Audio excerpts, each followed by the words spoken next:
Yes, good morning everybody. Some of you have been here in the last session, so I had the chance to present what we have researched about what is the status of the research in the European networks we are dealing here.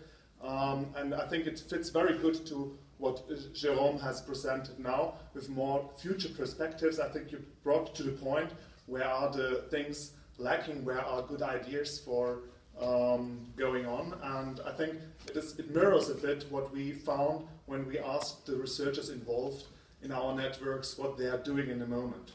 So I'm presenting here very short some results and have some links how we can use this in the doctoral school and in the doctoral program in a more general way. So the background and the idea of our research is that career guidance and counseling has yet a relatively small but developing field of research. There is more research as we expected.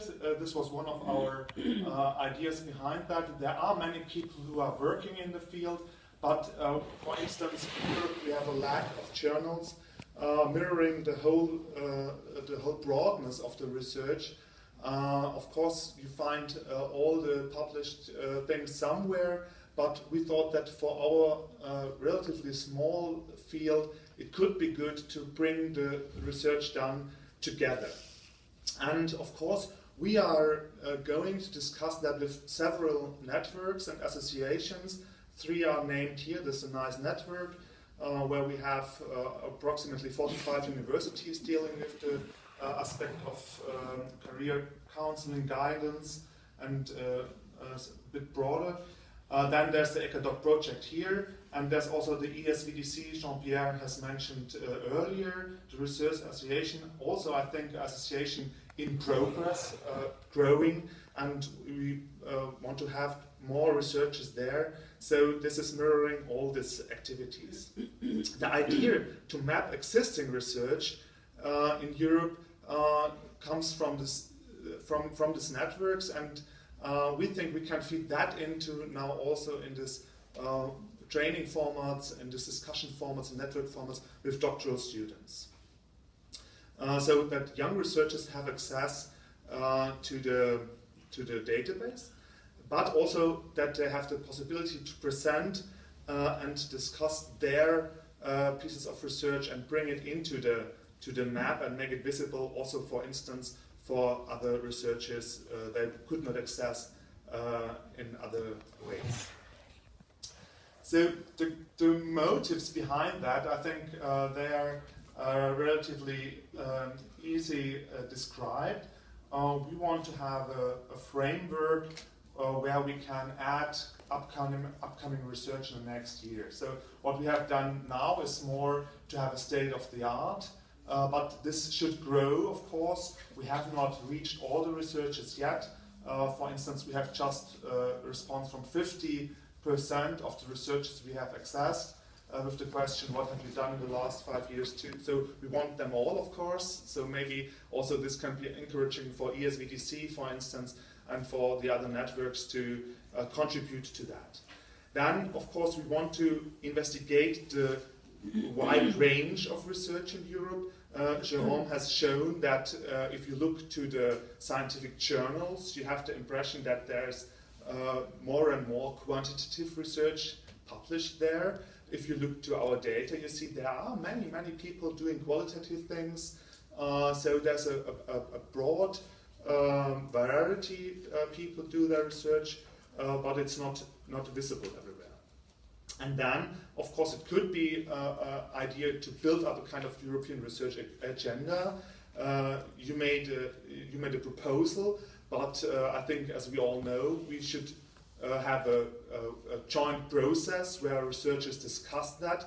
A research agenda is something that must coming from the field, must coming from the networks, and people must carry the idea of such a research agenda to allocate our resources to those topics we think are most crucial, and we think also here networking between researchers is the mean we should foster, and of course doing that all on voluntary basis.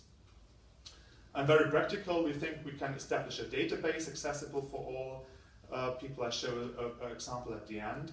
And so we allow colleagues to establish new research collaboration and projects. I think what we see now from the last years is that already colleagues start to connect to new research projects. We know already better who is doing what, who is fitting into my interests, and I think we can foster that further on.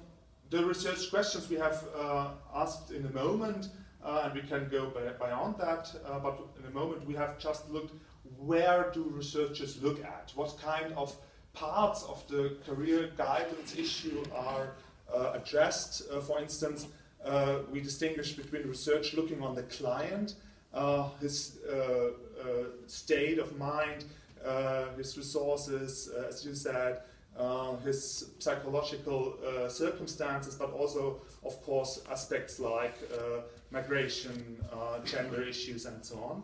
And at the same time, we look, of course, at the interventions. And here, the whole range from the intervention in the counseling sessions to broader interventions like self-help, information activities, educational activities, and so on. And based on that, we are, of course, interested what are the key topics addressed by research in the counseling processes. This is maybe for us most important. The database is, of course, able to address also other questions. Of course, you can look, for instance, how people link policy developments to the invention of new career guidance formats and so on. So there's more you can look at it. And we also came to the point that we have to look on the empirical approaches to look on outcomes of career guidance and counseling. It is obvious that there is a lack on that. We have found just rare studies on this. In this sample of 1,428 studies we found, we have approximately 10 studies looking systematically on outcomes. And this, I think, is not enough on this point. So where we can end up in a moment, of course we have reduced resources. What you see here is something you know. This is a Google map, and this is a technology which is very easy to access. In the new nice network homepage, we have now the possibility to integrate, not from Google, but in a similar technology, maps. So our idea of research mapping is very practical. With this map, you could have a full text search function where you can look after keywords. So if for instance, if I would write here the question of narratives, Hazel would show up here, or if I would look to mixed method approaches, Jerome would show up here. So what people gave us with their keywords is something we can bring very easily in such Web 2.0 application, and this could help, for instance, young researchers to see who is doing similar things like I do. What are possibilities, for instance, to be mobile, to connect to people in other countries doing similar ways of research. So to finalize this, I can give a short outlook how we use the whole thing in the summer school. I think we have now at the beginning and at the end of the summer school occasion where students reflect on that. So we asked the doctoral students, we will have 30 of them, where do they put their research in our model of different systems? What are the research fields they are in?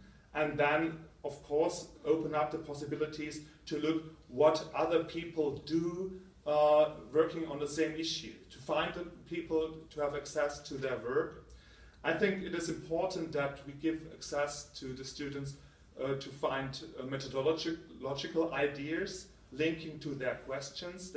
Jean-Pierre said that there is a lack of clear ideas what kind of methodology I can use to work with my question forward.